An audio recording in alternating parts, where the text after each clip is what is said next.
తమ విధి నిర్వహణలో ఎదురవుతున్న సమస్యల్ని కూలంకషంగా చర్చించి ప్రజలకు మెరుగైన సేవలు అందించడం ద్వారా పోలీస్ శాఖ యొక్క గౌరవాన్ని పెంచడానికి మీరందరూ చేసిన ప్రయత్నాన్ని మనస్ఫూర్తిగా నేను అభినందిస్తున్నా.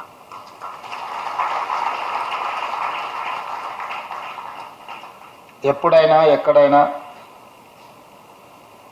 మనం ఎక్కడున్నామో మనం తెలుసుకోగలిగితే మనం ఎక్కడికి చేరాలనుకుంటున్నామో సులువు అవుతుంది. మనం ఉన్న పరిస్థితులు మనకు తెలియనప్పుడు మనం ఎక్కడికి చేరుకోవాలనుకుంటున్నామో చేరుకోవడానికి మనం ఎన్నుకుంటున్న విధానం ఏందో మనకు తెలియని గందరగోళం ఉంటుంది. అందుకే శివధర్ రెడ్డి గారు నా దృష్టికి తీసుకొచ్చి చివరగా 2002 సంవత్సరంలో ఇలాంటి రిట్రీట్ ప్రోగ్రాం చేసినాము. ఇప్పుడు మళ్ళీ చేయాల్సిన అవసరం ఉన్నది. సమాజం ఎదుర్కొంటున్న సమస్యలు, నూతనంగా ఎదురవుతున్న నేరాల యొక్క వేగాన్ని చర్చించుకొని విశ్లేషించుకొని నూతనంగా శాఖలోకి వస్తున్న అధికారులకు అవగాహన కల్పించినప్పుడు తెలంగాణ రాష్ట్ర ప్రభుత్వము మిగతా రాష్ట్రాలకు ఆదర్శంగా నిలబడుతుంది అని చెప్పి శివధర్ రెడ్డి గారు నా దృష్టికి తీసుకురావడం జరిగింది. ఈ విషయంలో డిసెంబర్ 2025లోనే మనం ఈ కార్యక్రమాన్ని ఏర్పాటు చేసుకుందాం అనుకున్నప్పుడు స్థానిక సంస్థల ఎన్నికలు, ఆ తర్వాత వివిధ కార్యక్రమాలతో 2 సార్లు వాయిదా పడి ఈరోజు ఈ కార్యక్రమాన్ని విజయవంతంగా మనం పూర్తి చేసుకోవడం జరిగింది. నాకున్న అవగాహన మేరకు challenges are 2 verticals. One is technical challenge, the other one is adaptive challenge. Technical ఛాలెంజ్ని అర్థం చేసుకోవాలి, పరిష్కరించాలి అంటే resources, time, these 2 are main ingredients. Technical ఛాలెంజెస్ని పరిష్కరించుకోవడానికి మనకు రిసోర్సెస్, సమయాన్ని కేటాయిస్తే ఆ సమస్యను పరిష్కరించుకోవచ్చు. అడాప్టివ్ ఛాలెంజ్ని పరిష్కరించుకోవాలనుకుంటే we should have common sense. మనం సమస్యను అర్థం చేసుకోవడానికి, సమస్యను అవగాహన చేసుకోవడానికి కొంత సమయం కావాలి. చాలా సందర్భాలలో సమస్య వచ్చినప్పుడు వేగంగా పరిష్కరిద్దామని పరిగెత్తుతాం. ఆ పరిగెత్తడం వల్ల సమస్య పరిష్కారం కాకపోనో అది మరింత గందరగోళానికి దారితీస్తుంది. నా దృష్టిలో ఎంత పెద్ద సమస్య అయినా, ఎంత ఉపద్రవం మీకు ముంచుకొచ్చినా పోలీసు శాఖకు ఉండవలసిన, అధికారికి ఉండవలసిన సంవయనం ఏంటంటే మొట్టమొదట సమస్యను అర్థం చేసుకోవడంలోనే 50% ఆ సమస్యకు పరిష్కారం దొరికినట్టు. మీకు ఎదురైన సమస్య ఏందో మీకు అర్థమైతే, మీకు ఎదురైన సమస్యలో ఉన్న లోతును మీరు అవగాహన చేసుకుంటే మీరు సమస్యను పరిష్కరించడం సులువు అవుతుంది. సమస్యనే మీకు అర్థం కాలేదు కానీ ఆ సమస్యను పరిష్కరించడానికి చాలా వేగంగా కదిలినాము అని అంటే అది ఎక్కడికి దారితీస్తుందో మీకు తెలియదు. అందుకే ఈరోజు మీరు వివిధ అంశాలకు సంబంధించి 6 వర్టికల్స్ కింద సైబర్ క్రైమ్ కావచ్చు, నార్కోటిక్స్ కావచ్చు, ట్రాఫిక్ కావచ్చు, రిక్రూట్మెంట్ కావచ్చు, ఫైనాన్షియల్ ఇష్యూస్ కావచ్చు, మీ స్టాఫ్ ప్యాటర్న్ కావచ్చు, వీటన్నిటికీ సంబంధించి మీరు కొన్ని గ్రూపులుగా అధికారులు, దాదాపుగా 245 మంది అధికారులు ఈ సమావేశ మందిరంలో ఉన్నారు. ప్రతి ఒక్క వర్టికల్కి ఒక డీజీపీ కాడర్ ఆఫీసర్ హెడ్ చేస్తూ మిగతా ఇందులో ఆసక్తి కలిగిన ఆఫీసర్లందరూ కూర్చొని మీరు ఆ సమస్య లోతును విశ్లేషించి సమస్యల్ని ప్రస్తావించడమే కాకుండా సమస్యలకు పరిష్కారాన్ని చూపించాలని కొన్ని ప్రతిపాదనలు రాష్ట్ర ప్రభుత్వం ముందుకు తీసుకొచ్చింది. ఈ సమస్యల పట్ల, రాష్ట్రం ఎదుర్కొంటున్న సమస్యల పట్ల, ముఖ్యంగా ఏ రాష్ట్రమైనా ఏ దేశమైనా అభివృద్ధి జరగాలి అంటే మొట్టమొదట రాష్ట్రంలో, ఆ ప్రాంతంలో శాంతి భద్రతలు బలంగా ఉండాలి. శాంతి భద్రతలు లేని గ్రామమైనా, పట్టణమైనా, రాష్ట్రమైనా, నగరమైనా ఎవరు పెట్టుబడులు పెట్టడానికి కానీ, ఎవరు ఇతర ప్రాంతాల నుంచి వ్యాపారాలను నిర్వహించడానికి రారు. ఈరోజు ప్రపంచ దేశాల్లో మీరు ఎక్కడైనా చూడండి, లా అండ్ ఆర్డర్ కంట్రోల్ చేయగలిగిన రాష్ట్రాలలోనే పరిశ్రమలు రావడం, ఆ పరిశ్రమలలో ఉత్పత్తి ప్రారంభించడం, ఆ తర్వాత రాష్ట్రం యొక్క ఆర్థిక పరిస్థితులు మెరుగుపడడం మనం చూస్తున్నాం. ఈరోజు హైదరాబాద్లో కోర్ అర్బన్ రీజియన్ మనం ఒక పాలసీ డాక్యుమెంట్ చేసుకున్నాం. తెలంగాణ రాష్ట్ర ప్రభుత్వం 2 సంవత్సరాల క్రితం ఏర్పడిన తర్వాత పాలసీస్ లేకుండా మనం పరిపాలన చేస్తే పాలసీ పెరాలసిస్ వస్తుంది. I don't want to take that risk. That is why I have decided to take a policy. That is what Telangana Rising 2047. Now we have decided to reach 2047, $3 trillion economy. My target is 2034 is $1 trillion economy. By 2047, $3 trillion economy. ఈ రోజు దేశ జనాభాలో 2.5% మనం ఉన్నాం. కానీ ఈ దేశ జీడిపిలో 5% మనం ఈరోజు కంట్రిబ్యూట్ చేస్తున్నాం. కానీ రాబోయే 22 సంవత్సరాలలో 2047కి ఈ దేశం 100 సంవత్సరాల స్వతంత్ర ఉత్సవాలను మనం జరుపుకోబోతున్నాం. ఆ సమయానికి ఈ దేశంలోనే తెలంగాణ రాష్ట్రం అత్యంత అభివృద్ధి చెందిన రాష్ట్రంగా, సాంకేతిక పరంగా ప్రపంచాన్నే ఛాలెంజ్ చేసే విధంగా తెలంగాణ రాష్ట్రాన్ని ముందుకు తీసుకువెళ్ళాలి అని చెప్పి మన రాష్ట్ర ప్రభుత్వం భావిస్తున్నది. అందుకే ఈరోజు గ్లోబల్ సమ్మిట్ ఆర్గనైజ్ చేసి, గ్లోబల్ సమ్మిట్లో దాదాపుగా 60 నుంచి 70 దేశాలకు సంబంధించిన ప్రతినిధులు, ఫార్చ్యూన్ 500 కంపెనీస్లో దాదాపుగా 100+ కంపెనీస్ మన గ్లోబల్ సమ్మిట్లో పార్టిసిపేట్ చేయడం జరిగింది. చాలా కంపెనీలు మనతో MOU చేయడం జరిగింది. ఈరోజు మనం పెట్టుబడులను ఆకర్షించడానికి, ఈరోజు మన రాష్ట్రాన్ని అభివృద్ధి పదం వైపు నడిపించడానికి, పర్టికులర్గా outer ring road inside 2100 square kilometers. This is called core urban region economy, called CURE. We wanted to cure this area. ఈరోజు దేశంలో ఉన్న ప్రధానమైన నగరాలు ఢిల్లీ, ముంబై, బెంగళూరు, చెన్నై ఆర్ కల్కటా. ఢిల్లీ అత్యంత కాలుష్యాన్ని ఎదుర్కొంటున్న నగరం, దేశ రాజధాని, political capital, parliament is there, supreme court is there, all other institutions are there, but everything is shut down. Schools నుంచి మొదలు పెడితే పార్లమెంట్ వరకు ఢిల్లీలో సెలవులు ప్రకటించే పరిస్థితి వచ్చింది.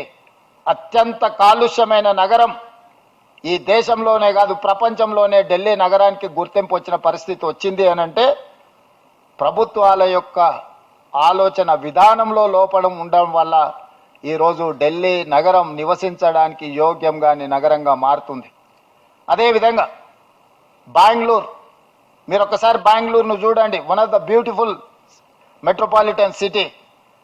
ట్రాఫిక్ జామ్లు, హెజార్డ్ డెవలప్మెంట్స్ రావడంతో బెంగళూరులో ఎయిర్పోర్ట్కి వెళ్ళాలంటే ఎప్పుడు ఇంట్లో నుంచి బయలుదేరాలనో తెలియని పరిస్థితి, ఎన్ని గంటలు రోడ్డు మీద మనం ఉంటామో మనకు తెలియని పరిస్థితి.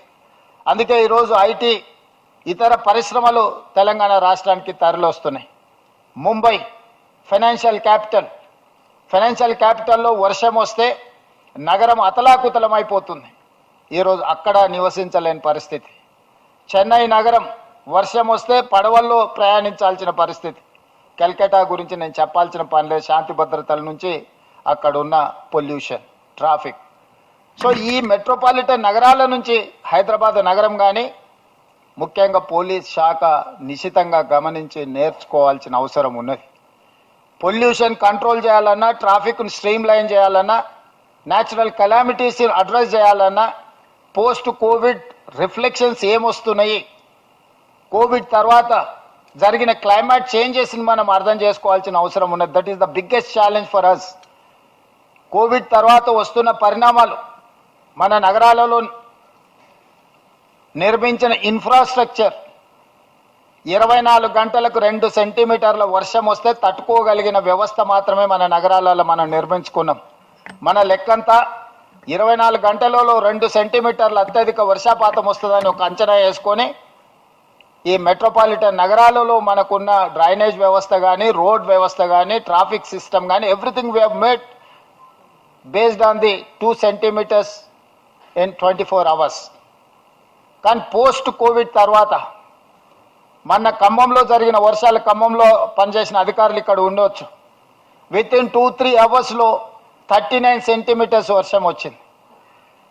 హైదరాబాద్లో ఆల్మోస్ట్ 40 సెంటీమీటర్స్ వర్షం వచ్చింది with in 2 hours, 3 hours. So మన ఎకో సిస్టమే రెడీగా లేదు. మనం ఎవరం ఈ అర్బన్ ఛాలెంజెస్ను, ఈ క్లైమేట్ చేంజెస్ని,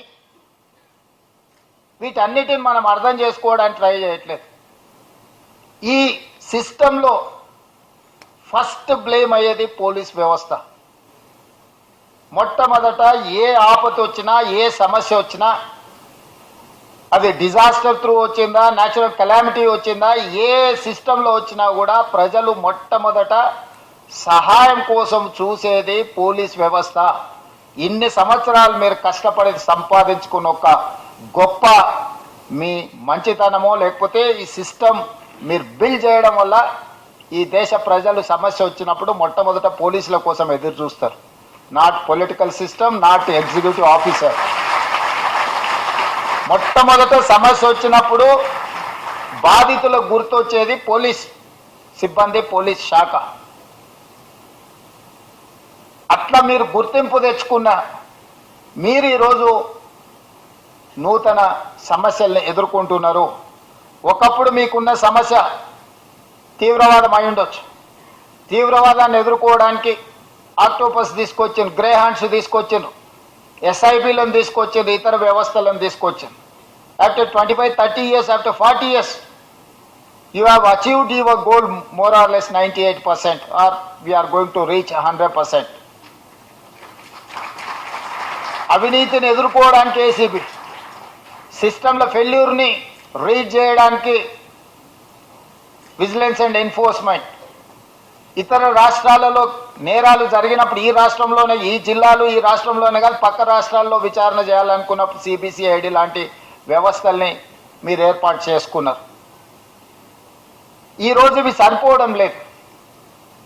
ఈరోజు ప్రపంచంలో జరిగిన మార్పులు, 40 సంవత్సరాల క్రితం కంప్యూటర్ అంటే మనకు పెద్దగా తెలియదు, మొబైల్ అంటే మనకు అందుబాటులో లేదు, వైఫై లాంటి టెక్నాలజీస్ మనం చూడలే. సో మనం పోలీస్ మాన్యువల్స్ రాసుకున్నప్పుడు మనకున్న ఛాలెంజెస్ బేసిస్ మీద మనము రాసుకున్నాం. రాజ్యాంగం రాసుకున్నప్పుడు కూడా అత్యంత తీవ్రమైన నేరము మర్డర్ అండ్ రేప్ని ఒక సీరియస్ క్రైమ్ కింద చూసుకొని మనం పనిష్మెంట్స్ అన్ని based on that murder and rape మీద we have focus more and more on that murder and rape victims. కానీ ఇందులో మనం ఎక్కువ శిక్ష విధించే విధంగా మన విచారణ విధానాన్ని మొత్తం ఆ విధంగా ముందుకు తీసుకెళ్ళినాం. ఫిజికల్ క్రైమ్ మీద మన పోలీస్ ఇన్వెస్టిగేషన్ అంతా ఆధారపడే విధంగా మన మాన్యువల్స్ కానీ మన ఎకో సిస్టమ్ని అంతా బిల్డ్ చేసుకున్నాం. Today physical crime is not there, the cyber crime has entered in our ఎరా.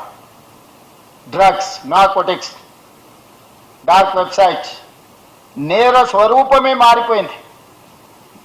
గతంలో నేరం చెయ్యాలంటే ఫిజికల్గా ఒక వ్యక్తి వచ్చేవాడు, ఒక ఏదైనా ఇప్పుడు మనం అనుకున్న నేరాలు చేయాలంటే ఇప్పుడు ఏ రాష్ట్రంలో అయినా ఏ దేశంలో అయినా ఎక్కడైనా కూర్చొని మన చేతిలో ఉండే మొబైల్లోకి ఎంటర్ అయిందంటే మన లైఫ్లోకి డైరెక్ట్గా ఎంటర్ అయినట్లని. డ్రగ్స్ ఎక్కడి నుంచి అయినా ఆపరేట్ చేయొచ్చు. మన దగ్గర కొకైన్, హెరాయిన్ మనం ఏం పండించం, మేబీ గంజాయి మన దగ్గర పండిస్తుండొచ్చు ఏఓబి ఏరియాలో, ఇతర ప్రాంతాల్లో. సో ఈరోజు డ్రగ్ పెడ్లర్స్, సైబర్ క్రైమ్, ఇవన్నీ కొత్త సమస్యలు మనకు. ఈ కొత్త సమస్యలు ఉత్పన్నమవుతున్నప్పుడు పోలీస్ శాఖ సంసిద్ధత వ్యక్తం చేయాలి. మీరు అప్గ్రేడ్ అవ్వాల్సిన అవసరం ఉంది. ప్రభుత్వాలకు విధానపరమైన నిర్ణయాలను తీసుకోవాల్సిన పరిస్థితులు ఉత్పన్నమైనవి. అందుకే ఈరోజు మనం సైబర్ క్రైమ్ని అడ్రస్ చేయడానికి, మీరు సైబర్ క్రైమ్ ఇప్పుడు డ్రగ్స్ రిలేటెడ్ మీరు ఏ కేసు పట్టుకున్న ఫోరెన్సిక్ అనాలిసిస్ ఇంపార్టెంట్. ఈరోజు మీరు ఏ ఈడీ, ఇన్కమ్ ట్యాక్స్ ఏ కేసు తీసుకున్నా కూడా మీకు డిజిటల్ క్రైమ్ పెరిగిపోయింది. డిజిటల్ ఎవిడెన్స్ ఈరోజు మీరు కేసులను నిరూపించడానికి వచ్చినప్పుడు ఎవిడెన్స్ కింద పెట్టాలి. డిజిటల్ ఎవిడెన్స్ 99% సెకండరీ ఎవిడెన్స్ కింద తీసుకుంటున్న కోర్టులు, ప్రైమరీ ఎవిడెన్స్ కింద కన్సిడర్ చేయట్లేదు. చిన్న చిన్న ఇష్యూస్ ఫోరెన్సిక్ ల్యాబ్ పంపిస్తే డేస్ టుగెదర్, మంత్స్ టుగెదర్ ఈరోజు ఆలస్యం అవుతుంది. Not only equipment, you don't have establishment. మన దగ్గర సాంకేతిక పరమైన నైపుణ్యం ఉన్న అధికారులు లేకుండా పోయినరు. ఒకప్పుడు మనకు సమస్య వచ్చినప్పుడు గ్రేహాండ్స్లో ట్రైనింగ్ ఇచ్చినాం, ఆక్టోపస్లో ట్రైనింగ్ ఇచ్చినాం, అదర్ ఫీల్డ్స్లో మీరు ఎంపవర్ చేశారు మీ యూనిఫార్మ్డ్ ఫోర్సెస్. కానీ ఈరోజు అలాంటి నేరాలు తగ్గిపోయినాయి. కొత్త నేరం వచ్చి నేర స్వభావమే మారిపోయింది. సో ఇప్పుడు మీరు ఫ్రెష్ రిక్రూట్మెంట్ కానీ సీనియర్ ఆఫీసర్స్ మిమ్మల్ని మీరు అప్గ్రేడ్ చేసుకోవాల్సిన సిచ్యువేషన్ వచ్చింది. You have to face that challenge, you have to overcome that challenge. మనం అప్గ్రేడ్ కాకుండా పోతే ఈరోజు జరుగుతున్న నేరాలను ఉన్నతాధికారులుగా మీరు వాటిని పరిష్కరించలేరు. మనం అవగాహన చేసుకోవడానికి కూడా కష్టం. అందుకోసమే ఈ రిట్రీట్ ప్రోగ్రామ్ అనేది మనం ఈ ఇష్యూస్ని అన్నిటిని చర్చించుకోవడానికి మొట్టమొదట నా సూచన, మీరు చేసిన ఒక మంచి పని, మీకున్న సమస్యలు ఏందో మీరు గుర్తించారు అంటే 50% మీ సమస్యలకు మీరు ఆ సమస్యను గుర్తించడం ద్వారా ఈరోజు పరిష్కారం దొరికిందని ముఖ్యమంత్రిగా నేను భావిస్తున్నా. మిగతా 50% ప్రభుత్వం తీసుకునే నిర్ణయాన్ని బట్టి పరిష్కారం జరుగుద్ది. మీ సమస్యనే మీకు తెలియకపోతే, మీ సమస్యను ఎలా పరిష్కరించుకోవాలనో మీకు అవగాహన లేకపోతే రాష్ట్ర ప్రభుత్వం చేయడానికి కూడా ఏమీ ఉండదు. అందుకే ఈరోజు మీరు ఒక మంచి కార్యక్రమాన్ని తీసుకొని నార్కోటిక్స్లో కానీ సైబర్ క్రైమ్లో కానీ ఇతర అంశాల పట్ల మీరు ఏదైతే విశ్లేషించుకున్నారో దీన్ని లీగల్ ఫ్రేమ్వర్క్లోకి తీసుకురావాలంటే sometimes government of India is having some rules and regulations, state is having some other. వీటిని కాంట్రాడిక్ట్ కూడా కాకుండా చూడాలి. ఈరోజు ట్రాన్స్పోర్టేషన్లో గవర్నమెంట్ ఆఫ్ ఇండియా కొన్ని పాలసీస్ ఉన్నాయి, అదేవిధంగా నార్కోటిక్స్ రిలేట్ దాంట్లో వాళ్ళ కొన్ని ఇష్యూస్ ఉన్నాయి, సైబర్ క్రైమ్ రిలేట్లో ఇంకొక రకం ఉన్నది. సో ఈరోజు మీ వరకు లీగల్ ఫ్రేమ్ చేసుకుంటే మీ స్టేట్ వరకు మీరు ఎదుర్కొంటున్న సమస్యలు కరెక్టే. కానీ రేపు పొద్దుగాల దీన్ని చట్ట రూపంలో మార్చాల్సి వచ్చినప్పుడు ఈ చట్టంలో ఉన్న లొసుగుల ద్వారా నేరగాళ్ళు తప్పించుకోకుండా ఉండాలంటే ఇంకా దీన్ని పక్కడబందిగా లీగల్ ఫ్రేమ్వర్క్లోకి తీసుకురావాల్సిన అవసరం ఉంది. అందుకే నేను శివధర్ రెడ్డి గారికి సూచన చేస్తున్నా, నేను చీఫ్ సెక్రటరీ గారికి ఆదేశాలు ఇస్తా. చీఫ్ సెక్రటరీ గారు చైర్పర్సన్గా, మీరు కో చైర్మన్గా వండుకుంటూ లా సెక్రటరీ ఇందులో ఉండాలి. ఫైనాన్షియల్ కాంకరెన్స్ ఉన్నది, ఎంత ఆర్థికపరమైన భారం పడుతుంది, రాష్ట్ర ప్రభుత్వానికి ఎంత వెసులుబాటు ఉందనేది అర్థం చేసుకోవాలంటే ఫైనాన్స్ సెక్రటరీ గారు ఇందులో ఉండాలి. ట్రాన్స్పోర్ట్ స్పెషల్ చీఫ్ సెక్రటరీ ఇందులో మెంబర్గా ఉండాలి. ఎందుకంటే దీంట్లో మెనీ కాంప్లికేషన్స్ ఉన్నాయి. సో వీటన్నిటికీ ఇప్పుడు నాకు ఏదైతే ప్రతిపాదనలు మీరు తీసుకొచ్చి ఇచ్చిందో, నేను ఒక చీఫ్ సెక్రటరీ ఆధ్వర్యంలో ఒక అధికారుల కమిటీని నియమిస్తాను. మీరు ఇక్కడ నా ముందు ప్రతిపాదించిన అంశాలను అన్నిటిని కూడా అందులో మీరు చర్చించండి. మీకు ఆర్థికపరమైన భారం ఎంత ఉంది, న్యాయపరమైన చిక్కులు ఇందులో ఏమున్నాయి, సాంకేతికపరమైన అంశాలు ఏమున్నాయి, పరిపాలనపరమైన అంశాలను ఏ విధంగా మీరు అడ్రస్ చేయాలా, అల్టిమేట్గా దీని కార్యరూపంలో దాల్చి ఒక చట్టంగా మార్చుకోవాలంటే తీసుకోవాల్సిన జాగ్రత్తలు ఏమేమి ఉన్నాయో వాటి అన్నిటిని తీసుకొని ఒక లీగల్ ఫ్రేమ్వర్క్లో ఈ ప్రపోజల్స్ గవర్నమెంట్ దగ్గరకు వస్తే గవర్నమెంట్ తప్పకుండా వీటి అన్నిటిని పరిగణలోకి తీసుకుంటుంది. ఈరోజు మీ డిపార్ట్మెంట్లో ఏదైతే శాంక్షన్ పోస్టులు ఇంకా తక్కువ ఉన్నాయని మీరైతే ప్రతిపాదన ఇచ్చిండ్రో, ఇక్కడ నా సూచన ఒకటి, మన దగ్గర ఉన్న మండలాలు, ఎందుకంటే పోలీస్ వ్యవస్థ మండలం, ప్రతి మండలానికి ఒక పోలీస్ స్టేషన్ అనుకుంటున్నాం. ఆల్మోస్ట్ ఆ పైన డిఎస్పీలు కానీ లేకపోతే ఏసీపీలు కానీ, ఆ పైన మీకు జిల్లాలు 3 లేయర్ సిస్టమ్ డిస్ట్రిక్ట్ లెవెల్లో ఉన్నది. ఒక మండలం 4 గ్రామాల మండలం ఉన్నది, ఒక మండలం 1,50,000 మండలం ఉన్నది. సో 4 గ్రామాలు ఉన్నదానికి ఈచ్ మండలం ఇంత పోలీస్ అని మీరు ఒక స్ట్రక్చర్ వేసుకుంటే దానివల్ల మీ సిబ్బందిని మీరు సరైన విధంగా వినియోగించుకోలేరు. చిన్న మండలాన్ని దృష్టిలో పెట్టుకొని మీరు సిబ్బందిని నిర్ణయిస్తే 1,50,000 జనాభా ఉన్న మండలంలో మీకు ఆ సిబ్బంది సరిపోదు. అందుకోసమని మీరు ఇంటర్నల్గా ఒక కమిటీ వేసుకోండి, రేషనలైజ్ చేయండి. ఎక్కడ ఒక మండల స్థాయిలో మీకు ఎంతమంది అవసరం ఉన్నారు, ఒక ఏసీబీ స్థాయిలో మీకు ఎంతమంది అవసరం, ఆ పరిధిలో ఎన్ని పోలీస్ స్టేషన్లు ఉన్నారు, ఎంత జనాభా ఉంది, మీకు ఎంతమంది అధికారులు కావాలి. ఒక జిల్లా, గతంలో ఒక జిల్లా అంటే ఫర్ ఎగ్జాంపుల్ మహబూబ్నగర్ డిస్ట్రిక్ట్ అంటే 64 మండలాలు. అప్పుడు ఎస్పీలు ఒక రోజు ఒక వైపు బయలుదేరితే మళ్ళీ 2 రోజుల తర్వాత వెనక్కి హెడ్ క్వార్టర్స్కి వచ్చేటోళ్ళు. ఇప్పుడున్న జిల్లా ఫర్ ఎగ్జాంపుల్ వనపర్తి జిల్లా కావచ్చు, లేకపోతే రాజన్న సిరిసిల్ల జిల్లా కావచ్చు, ఉదయం 8 o'clock బయలుదేరితే 11 o'clock అన్ని పోలీస్ స్టేషన్లు చూసుకొని మళ్ళీ ఇంటికి వచ్చేసేయచ్చు. హార్డ్లీ 2.5 hours మీరు జిల్లా మొత్తం అన్ని పోలీస్ స్టేషన్లు ఇన్స్పెక్షన్ చేయొచ్చు. సో ఇట్లాంటి ఛాలెంజెస్ మీ ముందున్నాయి. హైదరాబాద్ సిటీని తీసుకుంటే ఒక డిస్ట్రిక్ట్ కింద హైదరాబాద్ ఉంటే దాదాపుగా 1 కోటి జనాభా ఉన్నారు. ఒక కమిషనర్ హైదరాబాద్ మొత్తం తిరగాలనుకుంటే చాలా టైం పడుతుంది. సో ఈ ఇర్రేషనల్గా ఉన్న పరిపాలన నిర్ణయాలు ఇది ప్రభుత్వ ఉద్యోగుల మీద అత్యధికంగా ప్రభావం చూపిస్తుంది. పని ఒత్తిడి, అసలు పని లేని వాళ్ళు అసలు పని లేక ఇబ్బంది పడుతున్నారు.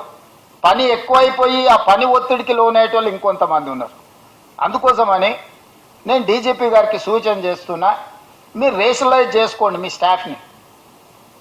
ఏ మండలంలో ఎంత జనాభా ఉన్నారు మీరు జనాభా ప్రాతిపదికన మీకు పోలీసింగ్ కోసం కూడా ఒక మాన్యువల్ ఉన్నట్టున్నది నాకు తెలిసినంత వరకు. ఎంతమందికి ఒక అధికారి ఉండాలి, ఒక కానిస్టేబుల్ ఉండాలి, లేకపోతే ఒక హెడ్ కానిస్టేబుల్ ఉండాలి, ఒక ఎస్ఐ ఉండాలని జనాభా ప్రాతిపదికన ఏదైతే మీ మాన్యువల్స్ ఉన్నాయో మీరు ఒక్కసారి దాన్ని ఎగ్జామిన్ చేయండి.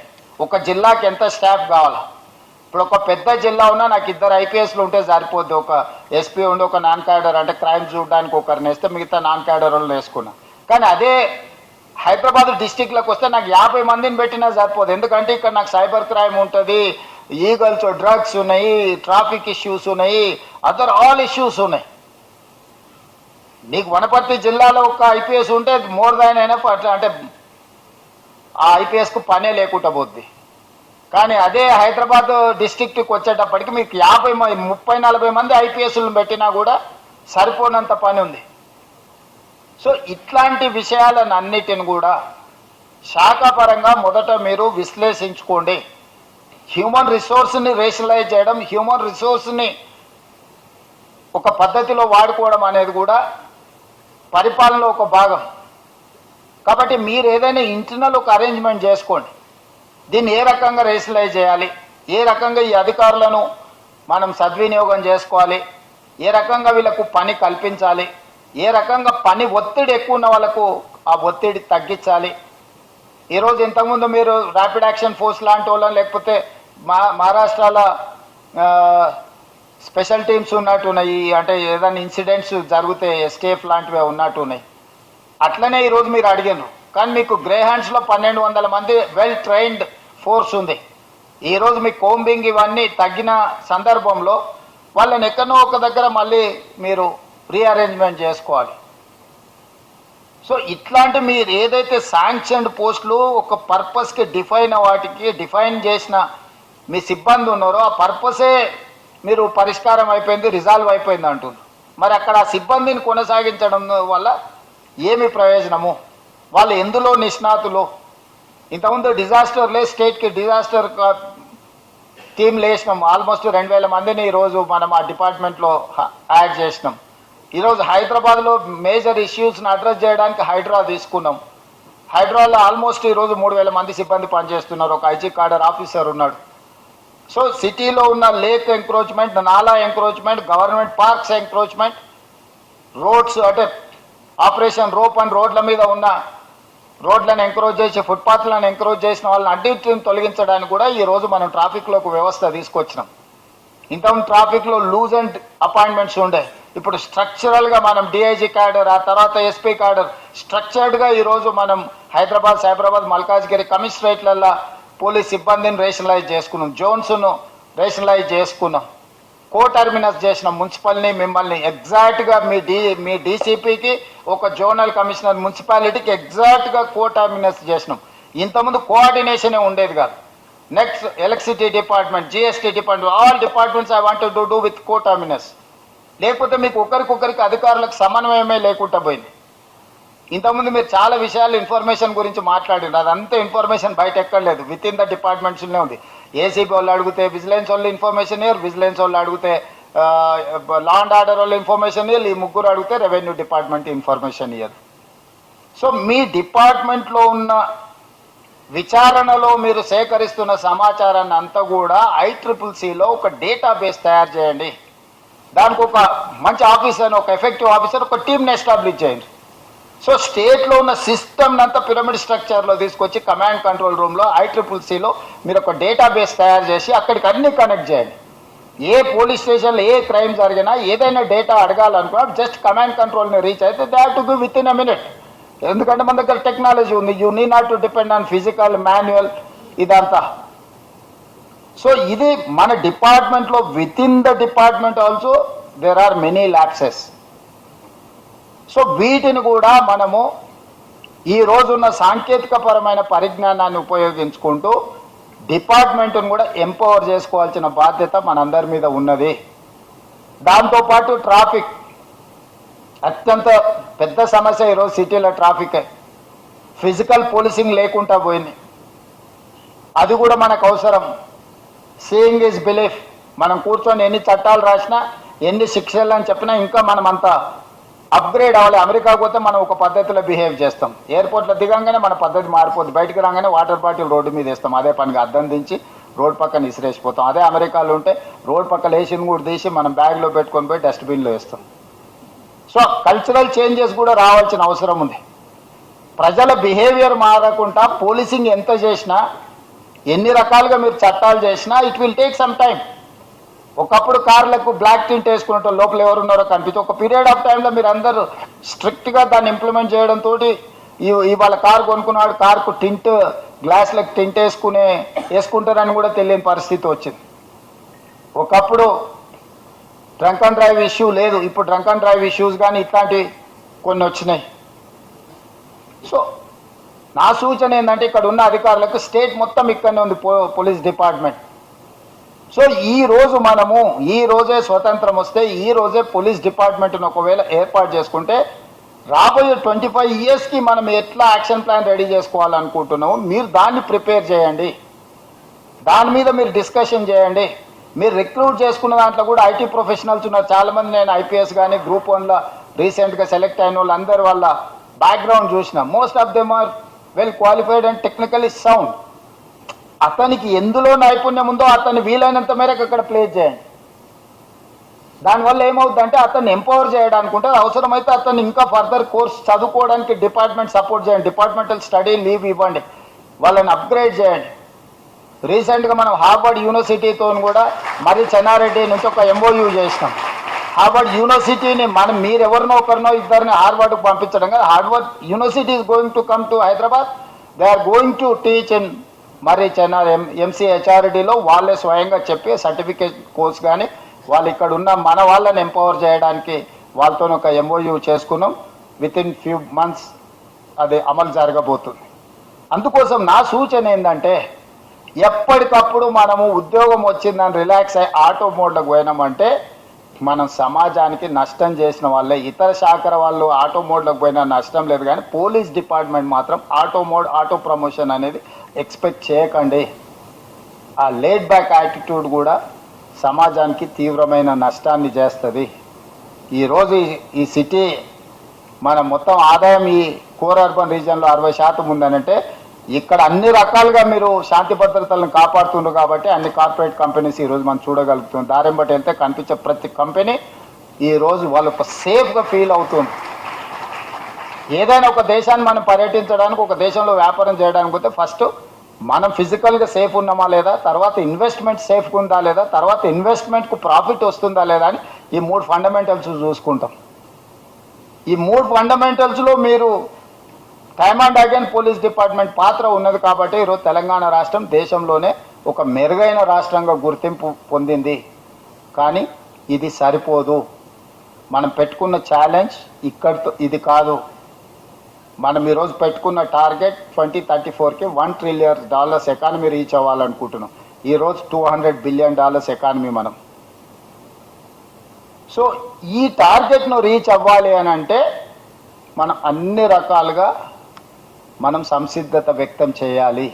మనం అందరం కూడా ప్రిపేర్ అవ్వాలి. డిపార్ట్మెంట్ను ఎంపవర్ చేయడానికి బడ్జెట్ ఇవ్వడానికి నాకు ఎలాంటి ఇబ్బంది లేదు. ప్రొవైడెడ్ నేను ఇచ్చే నిధులు సద్వినియోగం జరుగుతున్నాయన్న నమ్మకం కలిగించాల్సిన బాధ్యత మీ మీద ఉంది. లావిష్గా స్పెండ్ చేసేంత లగ్జరీ మన దగ్గర లేదు. ఫ్రాంక్లీ స్పీకింగ్ మీకు అందరికీ తెలుసు. స్టేట్కు ఉన్న డెప్స్ కానీ ఉన్న పరిస్థితులు కానీ, ప్లస్ నేను పెట్టుకున్న వెల్ఫేర్ కమిట్మెంట్స్ ఇంకా బరువైనవి. సో వీటన్నిటినీ సమన్వయం చేసుకుంటూనే మీకు నిధులు ఇవ్వాలి అంటే మీకు ఇచ్చే నిధులు సద్వినియోగం జరుగుతాయని ఒక నమ్మకం, విశ్వాసం, దీన్ని చట్ట రూపంలో కూడా మీరు మార్చుకోవాలి. అట్లా మార్చుకున్నప్పుడు తప్పకుండా మీకు అనుమతులు వస్తాయి, మీకు నిధులు వస్తాయి, మీకు చట్టంలో రక్షణ కల్పించబడుతుంది. ఎవరైతే అధికారులు, నాకు తెలిసి 90% ఇక్కడ ఉన్న అధికారులు ఎవరికి 2 సంవత్సరాలు ఎవరు పైరవి చేసిన వాళ్ళు కానీ ఎవరు పోస్టింగ్ ఏడొస్తుందో టీవీలోనే చూసుకొని ఉంటారు తప్ప ముందుగాల పలానా అధికారికి పలానా పోస్టింగ్ వస్తుందని నాకు తెలిసి పోస్టింగ్ వేసినప్పుడు మాట్లాడిన శ్రీధర్ రెడ్డి గారికి, నాకు, చీఫ్ సెక్రటరీ గారికి తెలిసి ఉండొచ్చు తప్ప ఈవెన్ పొలిటికల్ ఎగ్జిక్యూటివ్స్ కానీ ఎగ్జిక్యూటివ్ ఆఫీసర్స్ కానీ ఎవరికి తెలీదు. నేను 3 కేటగిరీస్ కింద ప్రొఫైల్ బిల్డ్ చేసి పెట్టుకున్న మీ ఆఫీసర్లు అందరు, A category, B category, C category. నేను ఇంకా ఎక్కువ వాళ్ళ గురించి ఆలోచన చేయాల్సిన పని లేదు. నాకు ఆ పేరు చెప్తే ఆటోమేటిక్గా అతను ఏ కేటగిరీలో ఉన్నాడో నాకు తెలుస్తుంది.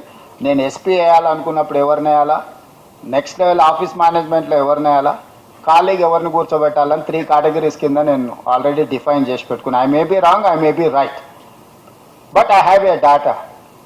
మీకు కూడా నేను చెప్పేది ఏంటంటే డేటా లేకుండా, డేటాని ఎనాలిసిస్ చేయకుండా మీ టార్గెట్స్ను మీరు పెట్టుకోలేరు, మీ టార్గెట్స్ను మీరు రీచ్ అవ్వలేరు. మీరు డిఫైన్ చేసుకోండి మీకు ఇచ్చిన జాబ్ని, మీ సమస్య ఏందో అర్థం చేసుకోండి. దానికోసం మీ అన్లెస్ అంటిల్ డేటా మీ దగ్గర ఉంటే తప్ప మీరు టార్గెట్ని పెట్టుకోలేరు. టార్గెట్ని పెట్టుకోకపోతే మీకు నాకు ఇద్దరికి అర్థం కాదు. ఇప్పుడు నేను 100 మార్కులకు పరీక్ష రాస్తేనే అందులో నాకు 35 వస్తే పాస్ అయినా, లేదా 20 వచ్చినా 30 వచ్చినా నా గ్రేడ్ ఎక్కడుందో నాకు తెలుస్తుంది. నేను నా టార్గెటే 100 మార్కులకు పరీక్ష రాస్తున్నా, 1000 మార్కులకు పరీక్ష రాస్తున్నా నాకు తెలియకపోతే నాకు ఏ మార్కులు వచ్చినా కూడా నా ఏ ర్యాంకు నాకు తెలియదు. మీకు కూడా మీరు టార్గెట్ అనేది ఫిక్స్ చేసుకోకుండా మీరు ఏ ఎగ్జామ్ రాసినా కూడా there is no point, you don't get any rank. So మీరు ఎక్కడైతే మీ బెంచ్ మార్క్ డిసైడ్ చేసుకుంటున్నారో ఆ బెంచ్ మార్క్లో మీరు ఎక్కడికి రీచ్ అయినారో మీకు తెలుస్తుంది. నేను వెరిఫై చేయాల్సిన పని లేదు. మీ సొంతానికైనా మీరు ఇక్కడ బెంచ్ మార్క్ పెట్టుకుంటే ఇక్కడికి వచ్చినా, ఇక్కడి వరకు జరిగినా 100% రీచ్ అయినరా. ప్రతి డిపార్ట్మెంట్ను లీడ్ చేసే అధికారులకు ఆ కింద ఉన్న వాళ్ళకు ఒక టార్గెట్ ఇవ్వండి. ఆ కిందున్న వాళ్ళకు వాళ్ళ సమస్యలు ఏంటో అర్థమయ్యేటట్టు చెప్పండి. ఆ సమస్యలను పరిష్కరించడానికి వాళ్ళకి అవకాశం ఇవ్వండి, కొంత స్పేస్ ఇవ్వండి. They have to understand. వాళ్ళని అర్థం చేసుకోవడానికి కొంత సమయం ఇవ్వకుండా మనం ఒత్తిడి చేసినామంటే ఆ గందరగోళంలో ఒక్కటి చేయడానికి ఇంకొకటి చేసే అవకాశం ఉంటుంది. ఎందుకంటే యూనిఫామ్డ్ ఫోర్స్లో వన్ సైడే ఉంటుంది. మన్ కీ బాత్ రేడియోలో వన్ సైడే వినాల్సి వస్తుంది. మనం వెనక్కి చెప్పడానికి ఏముండదు, మీకు తెలుసు కదా. పెద్ద సార్ మన్ కీ బాత్లో ఆయన చెప్పేదంతా మనం వినాల్సింది. మీరు కూడా అట్లా మన్ కీ బాత్ కింద వాళ్ళకి చెప్పేది కాబట్టి కింద నుంచి కూడా పుష్ అండ్ పుల్ పెట్టుకుంటే దానివల్ల మీకు ఉపయోగం ఉంటుంది. గ్రౌండ్ రియాలిటీ ఒక స్టేజ్ తర్వాత మనందరం, నేను జెడ్పీటీసీగా ఉన్నప్పుడు నాకు ఒక ఫీడ్బ్యాక్ ఉండేది, నేను ఎమ్మెల్సీగా ఉన్నప్పుడు నాకు ఇంకో రకం ఫీడ్బ్యాక్ ఉండేది, నేను ఎమ్మెల్యే అయినప్పుడు నాకు ఎక్కువ ఫీడ్బ్యాక్ ఉండేది. ఎందుకంటే ప్రతి గ్రామంలో జనాల్లో నేను కలిసేటోని. ఎంపీ అయినాక అది తగ్గిపోయింది, ముఖ్యమంత్రి అయిపోయినాక ఇంకా తగ్గిపోయింది. కాకపోతే ఆ ప్రీవియస్ ఎక్స్పీరియన్సే ఈరోజు నేను షో రన్ చేయడానికి పనికొస్తుంది. సో గ్రౌండ్లో ఎవరైతే పని చేస్తాడో అతనికి ఎక్కువ అవగాహన ఉంటుంది. గ్రౌండ్లు ఉండే వాళ్ళతోనే టాప్లు ఉండే వాళ్ళు ఒక కనెక్ట్ బిల్డ్ చేసుకుంటే దాంతో మనకు సమస్యలు ఏ విధంగా ఉన్నాయో అర్థమవుతాయి, సమస్యలకు పరిష్కారం ఉంటుంది. ప్రతి ఇష్యూను మెకానికల్గా అడ్రస్ చేయకండి. మీ సబార్డినేట్స్ను కానీ సమస్యతో వచ్చిన బాధితులను కానీ హ్యూమన్ టచ్ అనేది very important, particular in police department. అధికారులకు మధ్యన కానీ అధికారుల మధ్యలో సబార్డినేట్స్ను కానీ మనం ఒక 5 నిమిషాలు వాళ్ళని ఆగి పలకరించి మాట్లాడితే కూడా they feel more happy and they work 2 more hours extra. మనం అసలు పలకరియకుండా వాళ్ళని అసలు మనుషుల్లాగానే చూడకుండా వ్యవహరించినప్పుడు కొన్నిసార్లు ఏమవుతానంటే వాళ్ళు కూడా ఇక ఒక రకంగా వ్యవహరిస్తారు. ఎందుకంటే నేను పొలిటికల్ సిస్టంలో చూస్తుంటా. సో ఎక్కడైనా మనందరం మనమే కాబట్టి మనకు ఒక హైరార్కీ సిస్టంలో పనిచేసేటప్పుడు ఉంటాయి. నేను ఉన్నతాధికారులకు నా సూచన, మనతో పనిచేసే సిబ్బందిని, వాళ్ళ గౌరవాన్ని, వాళ్ళ మర్యాదను, వాళ్ళ అవసరాలను మనం గుర్తెరిగి వాళ్ళకి చేయగలిగినంత సాయం చేస్తే వాళ్ళు 100కి 120% మన కోసం పనిచేస్తారు. అది ఖచ్చితంగా మీరు కొత్తగా ఇంతకుముందు చేసేవాళ్ళు చాలామంది ఉన్నారు. ఎవరైనా మేము మొత్తం సూపర్ బాస్ అనుకునే వాళ్ళకు కూడా నా సూచన ఇది, చిన్న చిన్న కరెక్షన్స్ మనకి చాలా రిజల్ట్ ఓరియంటెడ్గా పనిచేయడానికి అవకాశం ఉంటుంది. మన లైఫ్లో కరెక్షన్ చేసుకుంటే తప్పేం లేదు. నేను ఇప్పటికి కూడా సర్పంచులతో వాళ్ళతో మాట్లాడి వాళ్ళు ఇచ్చే ఫీడ్బ్యాక్ తీసుకొని నన్ను నేను అమెండ్ చేసుకుంటుంటా. అప్పుడప్పుడు ఏదైనా నిర్ణయం తీసుకున్నా కూడా కరెక్షన్ చేసుకుంటుంటా. కరెక్షన్ చేసుకుంటే బెటర్ రిజల్ట్ వస్తుంది. బెటర్ రిజల్ట్ ఉంటే అది మనకే గుర్తింపు వస్తుంది. దాంట్లో మనకు వచ్చే నష్టం ఏం లేదు. వినడం అనేది అత్యంత కీలకమైన విషయం. వినకుండా చేస్తే కొన్నిసార్లు సక్సెస్ వస్తుంది, కానీ అన్నిసార్లు సక్సెస్ రాదు. వినడం వల్ల చాలా సమస్యలకు పరిష్కారం దొరుకుతాయి. చాలామంది వింటే మా సమస్యకు పరిష్కారం దొరికిందని సంతోషంగా కూడా వెనక్కి వెళ్తారు. కాబట్టి ఇక్కడ ఉన్న అధికారులందరినీ, నూతనంగా జాయిన్ అయిన వాళ్ళకి మరీ ముఖ్యంగా ఇది ఎక్కువ ఉపయోగపడతానికి 20-30 సంవత్సరాలు ఇంకా మీరు ఫీల్డ్లో ఉండాల్సిన వాళ్ళు ఉన్నారు, ప్రజలతో పనిచేయాల్సిన వాళ్ళు ఉన్నారు. జాబ్ వచ్చింది కాబట్టి సమాజంతో నాకు ఏం సంబంధం లేదు అనుకోకండి. ఇంకా మీ బాధ్యత పెరిగింది. మీరు ఇండివిజువల్గా ఉన్నప్పుడు మీ ఫ్యామిలీనే రెస్పాన్సిబిలిటీ. మీరు ఒక హోదాలో వచ్చిందంటే మీ ఏరియాలో ఉన్న ఎవరికి ఏ సమస్య వచ్చినా కూడా దాంట్లో మీ పాత్ర ఉంటుంది. కాబట్టి జాగ్రత్తగా ముందుకు వెళ్ళండి. ఇది మంచి కార్యక్రమం. ఎవ్రీ ఇయర్ కంటిన్యూ చేయడానికి జస్ట్ 11th అవర్లో ఈరోజు మార్చిలోకి వచ్చేసిన. మీరు బడ్జెట్ అడిగినా ఆల్రెడీ నా బడ్జెట్ ప్లానింగ్ అయిపోయింది. సో మొత్తం భోజనాలు అయిపోయినాయి. ఖాళీగా ఉన్నప్పుడు మీరు వచ్చి భోజనం అడుగుతున్నారు. సరే, మరి వాళ్ళ దాంట్లో వీళ్ళ దాంట్లో ఏమైనా కొంచెం తగ్గించి ఏమైనా పెట్టడానికి, వడ్డించడానికి అవకాశం ఉంటే తప్పకుండా చూస్తా. ఏది ఉన్నా ఇది డిసెంబర్లోనే చేసుకుంటే I'll get some time, some space to create some value.